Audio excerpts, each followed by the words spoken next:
नमस्कार साथियों, स्वागत है आपका जीके गुरुजी क्लासेस के यूट्यूब चैनल पर। आज हम बात करेंगे आपकी राजस्थान जीके के जो महत्वपूर्ण प्रश्न हैं उनकी सीरीज हमारी चल रही थी और आज का टॉपिक हमारा रहने वाला है राजस्थान के संत और संप्रदाय।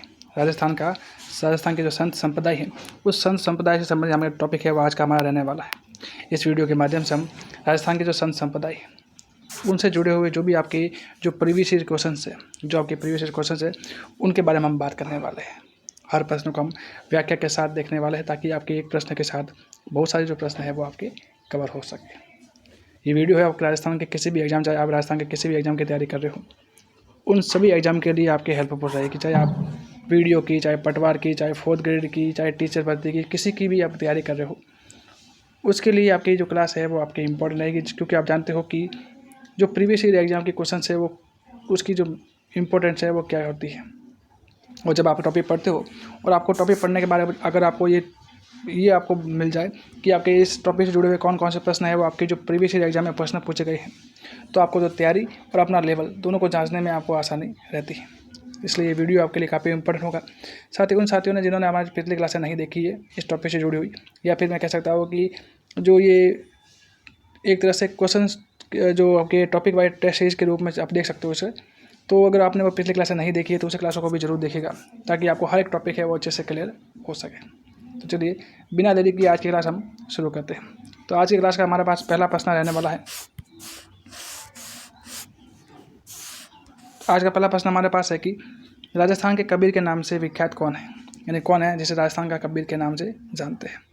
तो कॉमन सा प्रश्न है, लेकिन 2024 के जूनियर इंस्ट्रक्शन में आपके पूछा गया प्रश्न है तो इम्पोर्टेंट रहता है। तो इसका आंसर हो जाएगा आपके संत दादू दयाल जी। राजस्थान के दादू दयाल जी इन्हें आपके राजस्थान के कबीर के नाम से भी जाना जाता है। कहते हैं कि इन्होंने जिस प्रकार से जो कबीर है, कबीर ने भक्ति आंदोलन चलाया था। क्या चलाया था? भक्ति आंदोलन चलाया था। ठीक उसी प्रकार से आपके जो दादू दयाल जी है उन्होंने भी राजस्थान में आपकी जो भक्ति आंदोलन है उसकी जो आपकी जो आंदोलन है उसको चलाने का प्रयास किया था। इनका जन्म कहते हैं कि आपके अहमदाबाद में होता है। कहाँ पे? अहमदाबाद है। उस अहमदाबाद में कहते हैं इनका जन्म होता है। और कहाँ पे? तो या नदी की पूछा जाए तो साबरमती नदी है, वो नदी इसके किनारे कहते हैं कि इनका जन्म होता है। ठीक है। और लोधी राम कहते हैं जाट को आपके ये मिलते हैं और बाद में कहते हैं और बाद में राजस्थान में भी आपके ये आते हैं।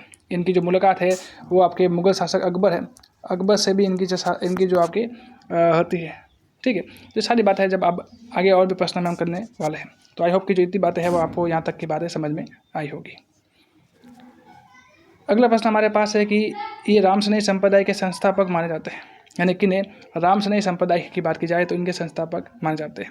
तो जैसे रामसनेही संप्रदाय के संस्थापक है वो माने जाते हैं आपके संत रामचरण जी है, उनको संस्थापक माने जाते हैं। लेकिन रामसनेही संप्रदाय की 4 पीठें हमें मिलती है। कितनी पीठें मिलती है? 4 पीठें मिलती है। वो 4 पीठों के नाम की बात की जाए तो एक तो मिलती है हमें 4 पीठ है, वो 4 पीठों में एक नाम मिलता है हमें। एक तो सबसे पहले जो आपके शाहपुरा शाखा, कौन सी? शाहपुरा शाखा बोलते हैं। एक ऐसे कौन सी सीट है?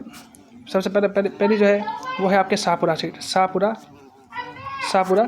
जो आपकी पीठ है वो मानती है। शाहपुरा है वो हमें कहाँ देखने को मिलती है? तो नाथद्वारा में। कहाँ पे? नाथद्वारा में देखने को मिलती है। और यही आपके सबसे मुख्य पीठ है। कौन सी पीठ है? ये मुख्य पीठ के रूप में हमें देखने को मिलती है। और दूसरी अब शाहपुरा मिलती है। और इस पीठ के जो संस्थापक की बात करूँ तो इस पीठ के संस्थापक थे आपके संत रामचरण जी। कौन थे? संत रामचरण जी है वो इनके संस्थापक थे। दूसरी पीठ आती है आपके, दूसरी पीठ देखने को मिलती है वो आपकी मिलती है रैण शाखा। कौन सी शाखा है?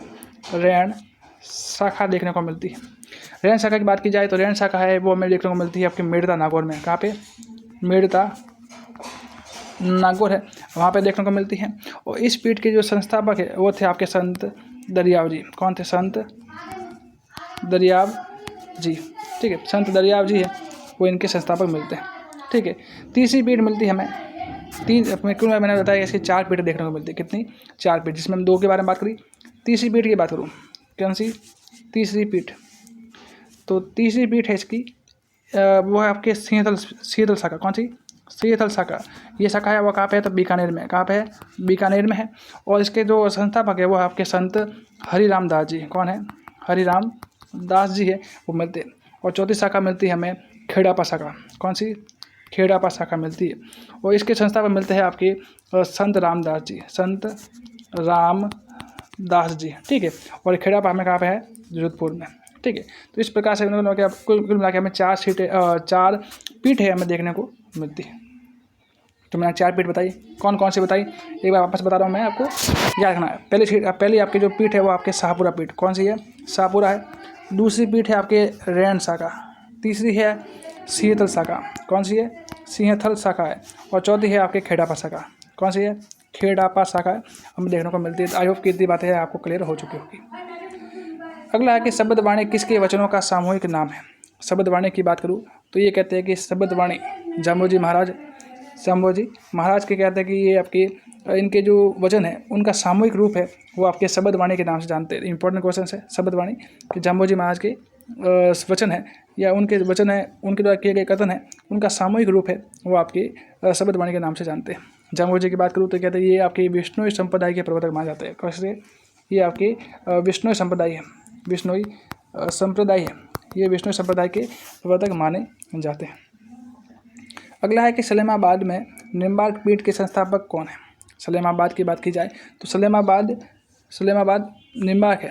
सलेमाबाद सबसे पहले सलेमाबाद है कहाँ, तो अजमेर में, कहाँ पे, अजमेर में है सलेमाबाद। और अजमेर में कहते हैं कि जो ये सलेमाबाद है उसमें निम्बार्क पीठ की जो संस्थापक कौन है, तो वो है आपके परशुराम देव। कौन है, परशुराम देव है, वो आपके सलेमाबाद में जो निम्बार्क पीठ है, निम्बार्क संप्रदाय की जो पीठ है उस पीठ के संस्थापक आपके माने जाते हैं, ठीक है। और याद रखना कि इस निम्बार्क संप्रदाय की एक और पीठ हमें राजस्थान में देखने को मिलती है। राजस्थान में एक और मिलती है और वो मिलती है हमें उदयपुर में। कहाँ पे, उदयपुर है। उस उदयपुर में भी हमें निम्बार्क संप्रदाय की एक पीठ देखने को मिलती है। तो कितनी पीठ होगी, 2 पीठ होगी। कौन कौन सी हो गई, तो फिर याद रखना है कि आपको निम्बार्क संप्रदाय की हमें राजस्थान में 2 पीठ देखने को मिलती है। एक मिलती है आपकी जो जिनके संस्थापक है परशुराम, और एक मिलती है हमें सलेमाबाद अजमेर में देखने को मिलती है, और दूसरी मिलती है हमें उदयपुर में, उदयपुर में देखने को मिलती हैं। तो आई होप कितनी बातें समझ में आई होगी। नेक्स्ट प्रश्न है कि नाथद्वारा में श्री कृष्ण का प्रतीक मानकर पूजा की जाती है। यानी श्री कृष्ण है, भगवान श्री कृष्ण है, उसको किसका प्रतीक के रूप में आपकी किस प्रतीक के रूप में पूजा की जाती है। तो अगर नाथद्वारा में आपके जो भगवान श्री कृष्ण है उसको श्रीनाथ जी के रूप में इनकी पूजा है वो आपकी की जाती है, ठीक है।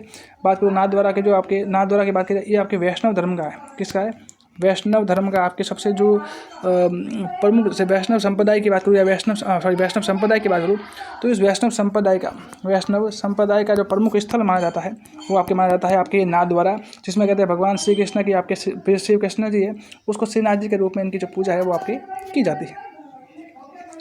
नेक्स्ट है कि वागड़ की मीरा किसे कहते हैं। वागड़ की मीरा की बात की जाए तो वागड़ की मीरा गौरीबाई को क्या कहते हैं, वागड़ की मीरा कहते हैं। वागड़ का मतलब होता है आपकी, वागड़ का मतलब होता है दक्षिणी राजस्थान। क्या होता है, राजस्थान, वागड़ क्षेत्र है ना, वो होता है दक्षिणी राजस्थान। कहते हैं कि जिस प्रकार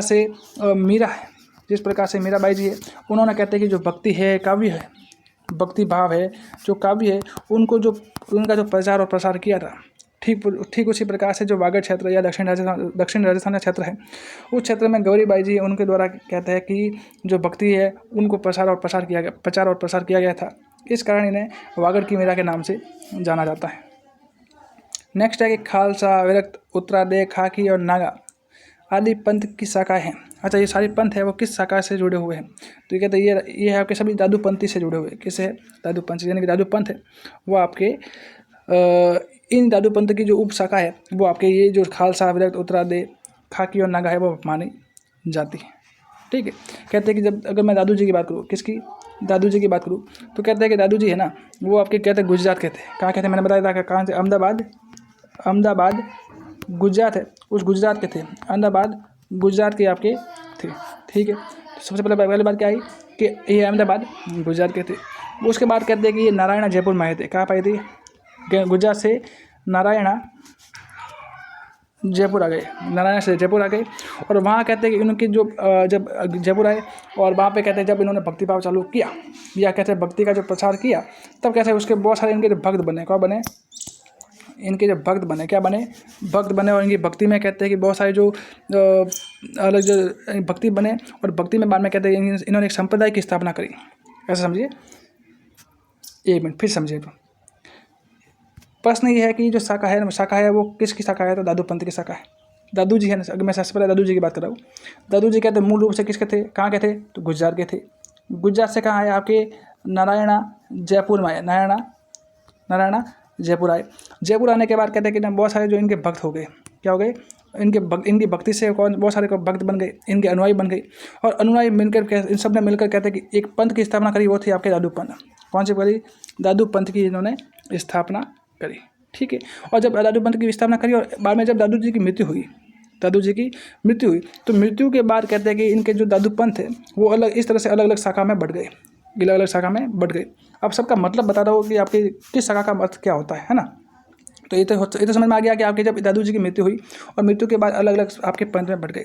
सबसे पहले बात करूँ मैं खालसा शाखा की, किसकी, खालसा शाखा की। तो खालसा शाखा, इसका जो मुख्य स्थान कहाँ है, तो नारायणा में है। कहाँ पे, नारायणा है, जयपुर है, नारायणा जयपुर है, वहाँ पे इसका मुख्य स्थान देखने को मिलता है।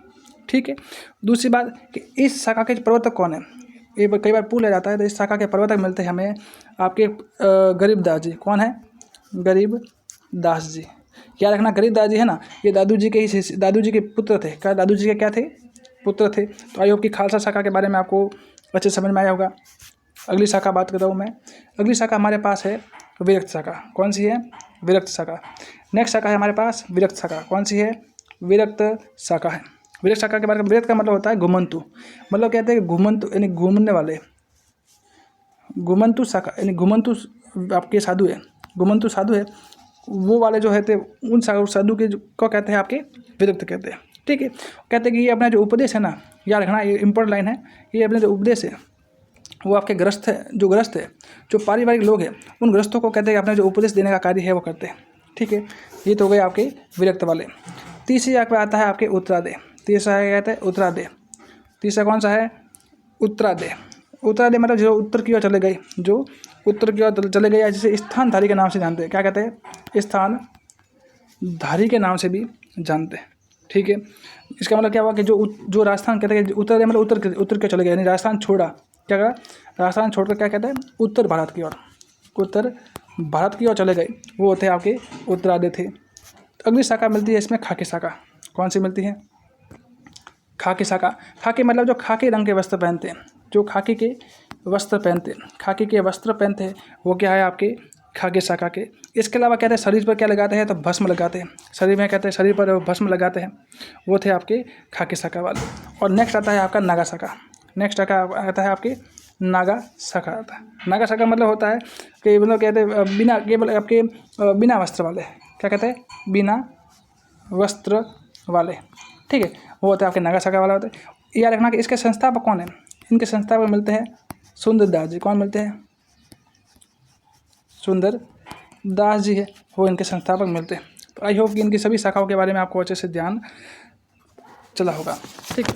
अब नेक्स्ट बात करते हैं। पहला हमारे पास है कि राजस्थान का कबीर किसे कहते हैं। अभी मैंने बताया था कि राजस्थान का कबीर आपके संत दादू दयाल जी है, उनको आपके राजस्थान का क्या कहते हैं, कबीर कहते हैं। नेक्स्ट है कि निम्न में से कौन सा जसनारी संप्रदाय की उपपीठ नहीं है। अच्छा, उपपीठ नहीं बात है, वो कह रहा है, तो वो आपके लालासर है, वो आपके जसनारी संप्रदाय की पीठ नहीं मानी जाती है। क्योंकि जसनारी संप्रदाय की जो ये लालासर है ना, वो आपके जसनारी संप्रदाय की बात करूँ तो जसनारी संप्रदाय की बात करें, ये आपके जसनारी संप्रदाय के उपपीठ के बारे में कह रहा है कि ये उपपीठ नहीं है, तो वह है आपके लालासर। अच्छा, पीठ की बात करूँ तो इनकी जो कुल यहाँ की पीठ है वो हमें 5 पीठ देखने को मिलती है। कौन सी, कितनी पीठ, 5। एक तो मिलती है आपके बमलू। कौन सी, बमलू, जो कहाँ पे है, बीकानेर में है। एक तो मिलती है बमलू में। दूसरी मिलती है हमें लिखम देसर। कहाँ से, लिखम देसर में मिलती है, जो कहाँ पे है, ये भी कहाँ है, बीकानेर में है। तीसरी मिलती है हमें पुनरासर। कौन सी मिलती है, पुनरासर। तीसरी मिलती है हमें पुनरासर मिलती है, ये भी कहाँ है, बीकानेर में है। चौथी है आपकी मालासर।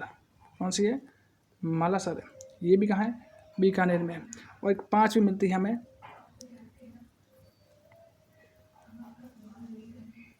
5वीं देखने को मिलती है हमें पांचला। 5वीं देखने को मिलती है पांचला। ठीक है। और ये कहाँ पे है, तो नागौर में। आई होप कितनी बात समझ में आई कि मैंने क्या बताया आपको कि निम्न में से कौन सा जसनारी संप्रदाय की उपपीठ नहीं है। तो याद रखना कि लालासर है वो उपपीठ में नहीं आती है। तो इसका मतलब पांचला, बमलू, मालासर सारे क्या है, उपपीठ है। इनके अलावा आपके एक तो लेखम देसर हो गई और एक हो गई आपकी पुनरासर। जो 5 पीठें आपको देखने को मिली, ठीक है। जिसमें आपने मैंने बताया कि जो पांचला है वो तो है आपकी नागौर में। कहाँ पे? नागौर में। बाकी अन्य इसके अलावा जो 4 पीठ है वो 4 को 4 कहाँ पे है? तो याद रखना बीकानेर में। कहाँ पे है? बीकानेर में। और बात करूँ आपके ये जसना आपके लालासर के बारे में। किसके बारे में? लालासर के बारे में अगर मैं बात करूँ तो लालासर के बारे में ध्यान रखना है कि ये जो पेठ है ये आपके ये भी कहाँ है? तो ये है बीकानेर में है। कहाँ पे है? बीकानेर में है। और यहाँ पे कहते हैं जाम्बो जी का निर्माण, जाम्बो जी का निर्वाण स्थल है। जाम्बो जी का क्या है? निर्वाण स्थल। मतलब एक प्रकार से कह सकता हूँ कि लालासर है वो आपके विष्णु संप्रदाय का, विष्णु इस शब्द है वो विष्णु संप्रदाय से जुड़ा हुआ है। बाकी जो बचे हुए 3 नाम हैं वो आपके जसनारी संप्रदाय से जुड़े हुए हैं। आई होप कि इतनी बातें आपको क्लियर हुई होगी। अगला प्रश्न हमारे पास है कि निम्न में से वल्लभ संप्रदाय की पुष्टि मार्ग शाखा का प्रमुख केंद्र कौन सा था? पुष्टि मार्ग संप्रदाय की बात करूँ और वो भी वल्लभ संप्रदाय की, तो वो था आपके नाथ द्वारा। कौन सा था? नाथ द्वारा है। वो हमें देखने को मिलता है जहाँ पे कहते हैं कि यहाँ पे कहते श्रीनाथ जी का मंदिर है। किसका है? श्रीनाथ जी है, उसका मंदिर हमें देखने को मिलता है। अगला प्रश्न है कि जसनाथ जी को कतरियासर बीकानेर के पास किस शासक ने भूमि दान में दी थी? अच्छा, तो कहते हैं कि इनको जो सिकंदर लोदी है उनके द्वारा कहते हैं कि ये जसनाती संप्रदाय के संस्थापक है जसनाथ जी, उनको आपके भूमि दान देने का कार्य है वो किया था। अगला है कि पुस्तक है आपकी अनुभव वाणी। क्या है? अनुभव वाणी है। मैं निम्नलिखित में से किसके आध्यात्मिक शिक्षण नहीं थे? किसके विचार रखे हुए वो हमें बताना है, ठीक है। अगर मैं बात करूँ अनुभव वाणी की, तो अनुभव वाणी है वो आपके संत रामचरण जी हैं, उनकी पुस्तक है। किसकी है? संत रामचरण जी, उनकी पुस्तक है। और रामचरण जी कौन है? मैंने बताया था कि आपका राम स्नेही संप्रदाय है। राम स्नेही संप्रदाय के जो प्रवर्तक है, शाहपुरा वाली पीठ है जो मुख्य पीठ मानी जाती है, और उस पीठ के संस्थापक आपके रामचरण जी माने जाते हैं, वही आपके हैं। और इनकी जो पुस्तक मिलती है आपकी अनुभव वाणी हमें देखने को मिलती है। नेक्स्ट है कि भक्ति काल का राजस्थानी साहित्य मुख्यतः मध्य में लिखा गया है। भक्ति काल क्या है कि भक्ति काल का राजस्थानी साहित्य है वो मुख्यतः मध्य काल में लिखा गया है। तो उसकी समय अवधि क्या है हमें वो बतानी है। तो वो है आपके लगभग 1450 लगाकर 1650 ईडी के बीच में वो आपके एक काल में था। अगला है कि रज्जब जी के समय कौन सा कथन, रज्जब जी के संबंध में कौन सा कथन इनके संबंध में कौन सा कथन सही नहीं है वो हमें बताना है। रज्जब जी की बात करूँ तो रज्जब जी के बारे में बात करूँ सबसे पहला कि ये दादू जी शिष्य थे, बिल्कुल आपके संत दादू जी के शिष्य थे। अगला है कि इनकी रचना रज्जब वाणी है, तो बिल्कुल ये भी सही है। अगला है कि इनका जन्म सांगनेर में हुआ था, ये भी बात सही है। तो गलत कौन सा हुआ कि जिन्होंने बेणेश्वर धाम की स्थापना करी है। याद रखना कि आपके बेणेश्वर धाम की स्थापना है वो आपके संत रज्जब जी के द्वारा नहीं करी गई थी, वो की थी संत माव जी के द्वारा। किसके द्वारा? माव जी के द्वारा इनकी जो स्थापना है वो आपकी करी थी। रज्जब जी के बारे में बात करूँ तो रज्जब जी के बारे में कुछ बातें बताई मैंने आपको कि एक तो है आपकी ये कि ये दादू जी के शिष्य रहे हैं। इनका जन्म है वो आपके सांगानेर जयपुर में हुआ था। कहाँ पे? एक पठान परिवार में। कहाँ पे? पठान परिवार है। पठान परिवार में इनका जन्म है वो आपकी हुआ था, ठीक है। और मैंने बात करी था कि इनकी जो रचना है वो आपके रज्जब वाणी मिलती है। और इसके अलावा एक प्रसिद्ध पुस्तक मिलती है आपकी सर्वांगी। क्या मिलती है? सर्वांगी वो भी मिलती है ना। तो ये सारी बातें हैं आपको याद रखनी है। अगला कि संत माव जी किस भाषा में संस्कृत लीला लिखी, यानी इनकी जो भाषा में जो पुस्तक है संस्कृत लीला वो किस भाषा में लिखी है वो बतानी है। तो चूंकि मैंने बताया संत माव जी है वो दक्षिणी राजस्थान से इनका संबंध रहा है, तो इस हिसाब से आपके इन्होंने वागड़ी भाषा में आपके ये जो शब्द लिखी है। अगर संत माव जी के बारे में बात करूँ, किसके बारे में? संत माव जी के बारे में, तो कुछ बातें याद रखनी है। जैसे सबसे पहले इन्हें विष्णु का अवतार कहते हैं। क्या कहते हैं? विष्णु का अवतार है। विष्णु का अवतार के नाम अवतार कहते हैं। इनका जन्म की बात की जाए, इनका जन्म है तो इनका जन्म है वो आपके सामला डुखनपुर में हुआ। कहाँ पे हुआ? इनका जन्म है वो आपके सावला डूंगरपुर है, सावला डूंगरपुर है वहाँ पे होता है। कहाँ पे? और वो भी ब्राह्मण परिवार में है। परिवार में इनका जन्म आपके देखने को मिलता है, ठीक है। अगली बात करूँ, मैंने क्या बताया कि एक तो बताया कि इन्हें विष्णु का अवतार कहते हैं। किसको? आई होप कि मैं जो बात बता रहा हूँ आपको समझ में आ रही होगी। क्या संत माव जी के बारे में बता रहा हूँ। इन्हें विष्णु का अवतार कहते हैं। इनका जन्म आपके सावला गाँव डूंगरपुर में ब्राह्मण परिवार में हुआ है। कहते हैं कि इन्होंने 1727 में कहते हैं बेणेश्वर की स्थापना करी। किसकी? बेणेश्वर धाम की स्थापना इनको द्वारा करी गई थी। कब की थी? 1727 में। इंपॉर्टेंट बात याद है कि इनके 2 शिष्य थे। कहते थे 2 शिष्य थे। कौन कौन से? अजी और वाजे। कौन थे? अजी और वाजे 2 शिष्य थे। कहते इन दोनों के द्वारा जो 2 नदी थी, कौन सी 2 नदी थी? एक थी आपके सोम और एक थी आपकी माही। इनके द्वारा 2 नदी थी, कौन सी थी? इन दोनों के द्वारा 2 नदी थी आपकी, सोम और माही। सोम और माही 2 नदी थी, और दोनों नदी जहाँ मिलती है उस संगम स्थान पर इन दोनों के द्वारा कहते हैं लक्ष्मी नारायण मंदिर बनाया था। लक्ष्मी नारायण मंदिर का निर्माण आपके इन दोनों के द्वारा किया गया था। और अगली इंपॉर्टेंट है कि संत महावीर जी के जो ग्रंथ थे, उन ग्रंथों का जो संग्रह है उसे कहते हैं चौपड़ा। क्या कहते हैं? चौपड़ा के नाम से जानते हैं। ठीक है। अगला प्रश्न कि पीपा जी के संबंध में कौन सा कथन गलत है? जब पीपा जी के बारे में बात कर रहा है तो संत पीपा जी का जन्म है वो आपके संत पीपा जी है वो रामानंद जी के शिष्य थे, तो बिल्कुल आपके सही है। इन्होंने गागरोन किले में दिल्ली के सुल्तान को हराया था, तो बिल्कुल बात सही है। इनका जन्म डूंगरपुर में हुआ, तो ये बात गलत है क्योंकि इनका जन्म डूंगरपुर में नहीं होता है। और अगला है कि इनके भजन गुरु ग्रंथ साहिब बाबा में मिलते हैं, तो ये भी बात बिल्कुल सही है। ठीक है। तो इसका मतलब इसमें कौन सी बात गलत दे रखी है? जो सी वाली ऑप्शन सी वाली बात है ना, वो इसके संबंध में क्या ले रखी है? गलत दे रखी है। संत पीपा जी की बात करूँ तो इनका बचपन का नाम मिलता है आपके प्रताप सिंह। क्या मिलता है? प्रताप सिंह है। इनके बचपन का नाम हमें देखने को मिलता है। इनका जन्म की बात करूँ तो इनका जन्म है वो आपके गागरोन में होता है। कहाँ पे होता है? गागरोन में जन्म होता है। और गागरोन में बात करूँ तो चैत्र पूर्णिमा को कहते हैं कि इनका जन्म आपके देखने को मिलता है। ठीक है। कहते हैं इन्होंने भक्ति के लिए अपनी जो राजगद्दी है, भक्ति के लिए जो अपनी जो राजगद्दी है उस राजगद्दी को भी छोड़ दिया था। ठीक है। और बाद में जाकर आपके ये रामानंद जी के शिष्य आपके बन गए थे। कहते हैं और साथ ही इन्होंने दिल्ली के सुल्तान थे आपके फिरोज शाह तुगलक। कौन था?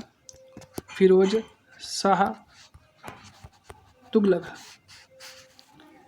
है, इनको भी हराया था। ठीक है। और उनकी कुछ बातें हैं वो आपके गुरु ग्रंथ साहिब बाबा में हमें देखने को मिलती हैं। तो आई होप कि इतनी बातें हैं वो आपको समझ में आई होगी।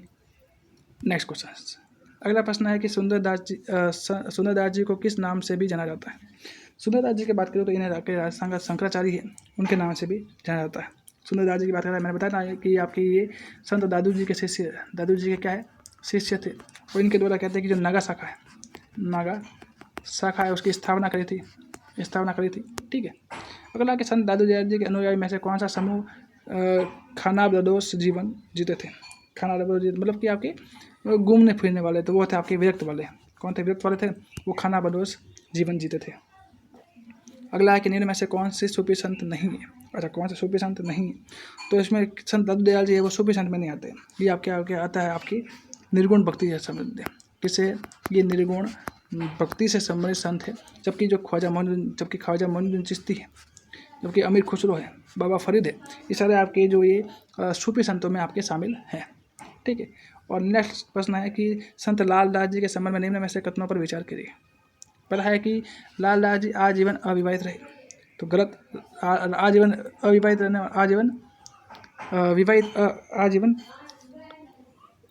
रहे, तो ये गलत है क्योंकि ये विवाहित थे। लाल दास जी क्या थे? विवाहित थे। ये बात क्या हो गई? गलत हो गई। दूसरा कि संत लाल दास जी की मृत्यु के बाद उनकी समाधि के स्थान पर मंदिर का निर्माण करवाया गया था, तो ये भी बात क्या है? गलत है क्योंकि इसका मंदिर का निर्माण नहीं करवाया गया था। दोनों बात क्या दे रखी है इसमें? गलत दे रखी हैं। यानी इसमें उसका क्या हो जाएगा कि ए और बी दोनों क्या है? असत्य है।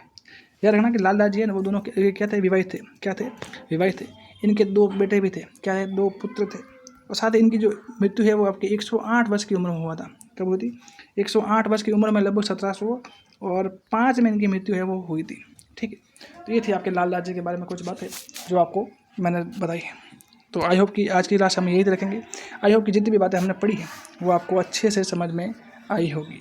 आई है तो इस वीडियो को लाइक ज़रूर कीजिएगा, शेयर ज़रूर कीजिएगा, और चैनल पर नए हैं तो चैनल को सब्सक्राइब भी जरूर कीजिएगा ताकि ऐसी और भी क्लासें है वो आपके लिए लाई जा सके। साथ ही जिन्होंने पिछले क्लासें नहीं देखी है उन क्लासों को भी आप जरूर देखिएगा ताकि आपकी और भी आपको पता चल जाएगा कि आपसे कौन कौन से टॉपिक से किस तरह के प्रश्न है वो आपके पूछे जाते हैं। साथ ही इस वीडियो में कुछ भी अगर डाउट है, कुछ भी अगर पूछना है तो इस वीडियो के कमेंट सेक्शन में आप कमेंट जरूर कीजिएगा। साथ ही कमेंट करके भी ये भी बताइएगा कि आपको ये क्लास है वो कैसी लगी। तो मिलते हैं नेक्स्ट क्लास में, तब तक के लिए पढ़ते रहिए, बढ़ते रहिए। धन्यवाद।